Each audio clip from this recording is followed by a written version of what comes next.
I want to start today's news off by talking about a fan's worst enemy, the Scalper. But I actually have some good news for us. You see, Games Workshop recently put up for pre-order the Siege of Terra Era of Ruin Special Edition novel, which looked absolutely stunning.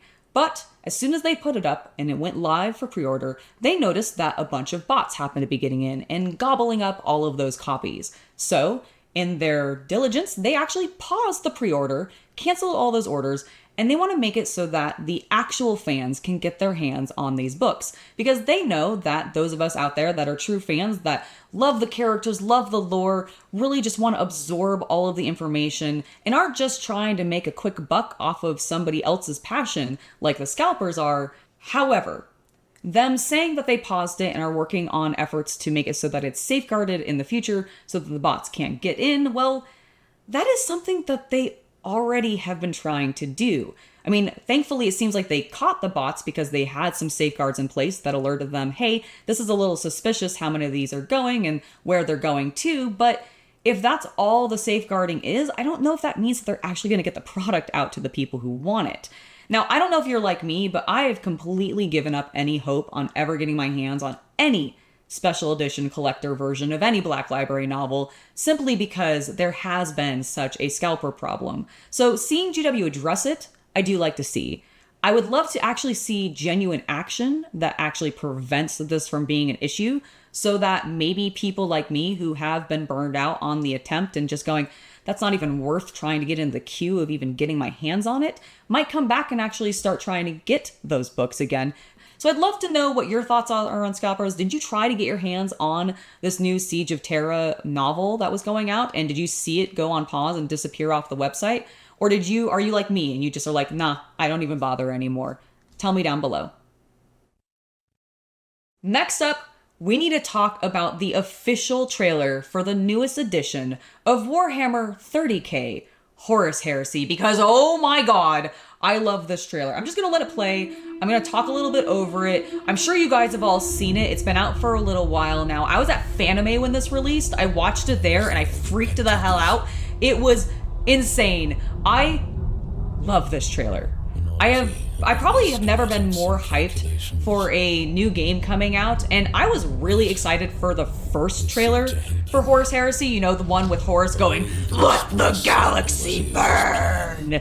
But this one gets me even more hyped, and it is for a ridiculously silly reason, and we'll get to it, and I'll point it out when it actually happens in this trailer. I do absolutely love the Sister of Silence being here, and just like communicating with Valdor, like so cool.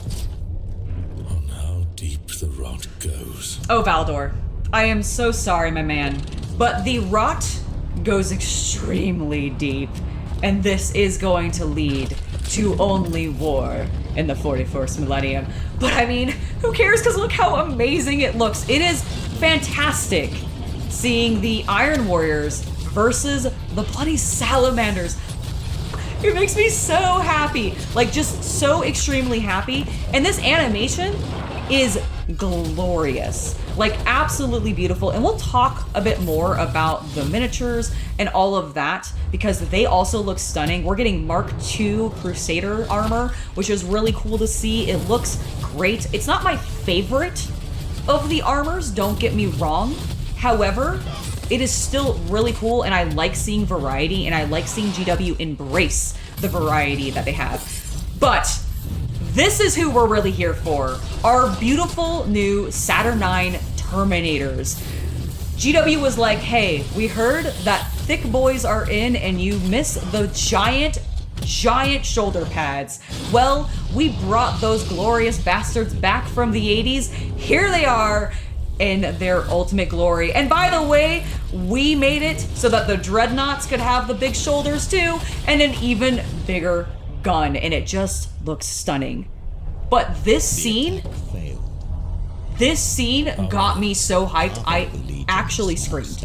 I actually screamed when I saw Malkador pop out, and I was like, oh my god! So much hype. Many will sympathize with their rebellion. I am the Emperor's spear. What I think doesn't matter. What now, then? We make ready for a war that may never end. Oh, it's never gonna end. Not if Games Workshop has their way with it. And it is glorious. Now, it's coming this summer. That is what has been said. And the expectation that a lot of fans have been speculating online about is that, oh, well, this summer probably means late June, early July. At least that's everybody's optimism. And I actually think that is probably extremely likely. We've had the official cinematic trailer. There have been a ton of new articles going out on Warhammer Community talking about the new models, about the new game, all the rules changes, etc., what comes in the box, which you can see listed here on screen right now. Here are some of the new models. As I mentioned, we're getting the Mark II power armor, the Crusader armor, which again is not my favorite, but I really like seeing the variety, and I like seeing GW actually embrace that. And I want to call something out a little bit here, specifically when we look at these Mark II Crusader power armor, okay? GW introduced the Primaris, and they made them like, I don't know, they just all end up kind of looking the same. Whereas now in Horus Heresy, they're actually embracing a lot of their slightly more outrageous, slightly goofier looking designs, like the giant freaking shoulders that we get on these Terminators. I mean, come on. That is insane looking, and there are silly artworks from back in the day that are official, that are glorious, and heavy metal AF, and they look like this, and they brought them to life in miniatures. Why did they not just do this in 40K? Like, I feel like they could have upscaled everything and it would have been fine and we would have accepted it, and they could have just started bringing back some of this 30K era technology and introducing that and making it so that we had it in. I mean, I guess to answer my own question, I actually think I just answered my own question. The reason that they didn't is so that they could have it in Horus Heresy and sell it to us as a separate product, so that we had to buy both this and the Primaris if we wanted to play 40K but still have the same like bigger, chunkier scale and have the cool looking models. Gosh darn it! I wish they didn't have to do that. I wish we could have gotten in 40K this style of miniature where they embrace some of their old goof, some of their old like just comedy, frankly, because I love seeing it. These minis look so gosh darn cool. I love the Terminators, but I also really love the Dreadnought. Look at him. He is huge. Those shoulders are just so thick, so chunky, and he has a gun that perfectly matches it. This entire box set is going to be ridiculous. I cannot wait to get my hands on it. I want to put some of these models together and paint them, and I actually am extremely eager to check out the new edition, see how it's changed, and try it out for myself. So I hope you guys are as excited for me, or as excited as I am, rather, for Saturnine and the new Horus Heresy edition, because, oh my gosh, I cannot wait to paint this chunky Dreadnought. It is absolutely going to be happening. Hey guys, I'm just jumping into the video to remind you to hit that subscribe button if you haven't already, because I know most of you aren't. If you're into the spicier side of the content, then you should join my VIP page. New members get 50% off their first month subscription, and I really hope to see you there. Now, let's go ahead and get back to the video. We are jumping 10,000 years into the future to go into the world of Warhammer 40K, because Fat Shark, the makers of Darktide, have a brand new DLC featuring a brand new character class that you can play as. One that at first I wasn't super interested in, because we're getting Arbites. And for those of you that are unfamiliar, the Arbites are essentially the police force in Warhammer 40K. They're in the hives, they're making sure things are safe. And that doesn't super interest me as a character or anything like that to play as. However, there's one element about the Arbites that does entice me so much, and it absolutely will make me play it, and it's the Cyberdog. It's the Cyberdog that just launched himself at a cultist.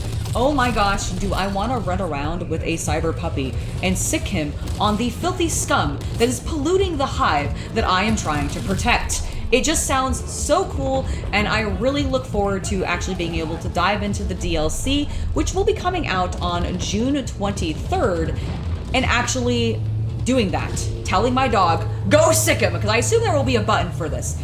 That hasn't been clarified specifically, but I assume there will be a command button where you're like, boy, go get him! And then the thing will just launch forward, and I'm really, really hyped about that. But genuinely, look how cute he looks. He is so musculature. He has insane cybernetics. He got glowy red eyes. I just want to give him a good pat on his head and tell him he is a good boy, which is probably what I'll do the entire time I am playing when this DLC releases. Now, that trailer was just the cinematic trailer and didn't exactly show us a huge amount about how the Arbite actually is going to play. We did get a hint that there is going to be a shotgun, but I thought we'd watch this other trailer, which shows you more about the actual gameplay and how you will actually behave as an Arbite in the game. And looking at it, dog, dog, there will be a dog. Okay, now that we've gone past that, it looks like the Arbite is actually gonna be very shotgun focused, very blunt focused, and having a just like stub pistol that also does a lot of just like big burst damage, which frankly actually makes me go, you know, the Arbites kind of feel like orcs a little bit. And I don't know if that's intentional, but I do actually dig that way more than I was anticipating. And actually knowing how they behave and fight also makes me want to play as this particular class once it's available on June 23rd. So if that is something that interests you, let me know down in the comments, because it's something I'd love to showcase for you guys. Maybe here on the main channel, maybe on the gaming channel. Either way, let me know. But I'm pretty excited for the new DLC for Darktide. Last but certainly not least this episode, I want to go ahead and talk about what's going on in the board game world, specifically Zombicide, a franchise that I absolutely adore. I have multiple different versions of the Zombicide games, many of the expansions I've put in on the Kickstarters for them, so it's a brand that I am quite fond of and really, really adore. And I was very surprised to find out that recently Zombicide as a franchise was sold to Asmodee. Now, Asmodee, as you might remember from previous news episodes, was bought by Embracer Group several years ago, but recently, as of this year, has gone indie again. They're independent and no longer part of Embracer Group, which is, I think, personally really good news, but also really weird to talk about Asmodee, who is a giant of a company within the board game industry, as an indie company. It still weirds me out. But thankfully, they have saved Zombicide.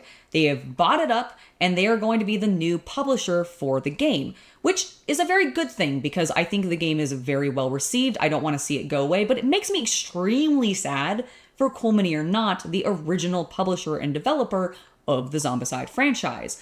And this is not the only game that Cool Mini or Not has had to sell off, because they're not doing well. You might remember from a couple weeks ago, I talked about how the US-China tariffs were really hitting Cool Mini or Not hard, and it continues to show. They've sold Zombicide, and they've also sold to Tabletop Tycoon a bunch of other games like Arcadia Quest and Blood Rage. So if you are getting those games down the line, you might see those Cool Mini or Not logos completely disappear off those boxes because they're now being published by a completely different group, which is just, I mean, I'm glad that their games are being saved and that they're not just disappearing and going away entirely, but like, Cool Mini or Not has been around for ages, and it was one of the like OG big board game Kickstarter and crowdfunding groups that like really made that successful and sort of launched board games into, frankly, part of, I think, the heyday that they had. Like, I'm not saying they're fully responsible, but they definitely were a key factor in, like, they made a great game. People got super into it. It got super popular. It exploded. And then Kickstarter games just started coming more and more. And honestly, they had so many out that it actually caused problems for them when the Chinese-US tariffs actually started happening, which is exactly why they're now having to sell off a lot of their properties, because they just can't keep up with it and actually maintain and produce those games anymore, because they were doing all of their production in China, which is now just being tariffed to hell, and it's causing a lot of problems. I can't believe this is happening, and it's just something that I want to talk about because for me, it's very personal, actually. Like, as I mentioned, love the Zombicide franchise. I have a lot of the games myself. I played them. I still play them. And it's just so strange to see what is going on to the board game industry, because it was in such a heyday when I was getting started in like doing YouTube, and I was working in a game store when it was having its big boom. I was there during that exploding period where like there were just like tons and tons of Kickstarter games coming out. There were tons of new publishers who were all making cool and interesting new things. And then it just got like huge. And it's so weird to see the ebbs and flows of the industry, and seeing that Asmodee, of all people, a now indie company, has had to buy up Cool Mini or Not's franchise of Zombicide, which was a competitor to them. Like they were competing companies against each other. It's not like they were friends or anything or working together. This is like, it's just so mind-blowing to me. So I want to talk about it a little bit. I hope you guys enjoyed, and thank you so much for sticking around with me as I go through this month's news. There were a lot of really cool things. Let me know down in the comments what your favorite was. I imagine for a lot of you, considering you're probably Warhammer fans, it's likely to be the Horus Heresy announcement.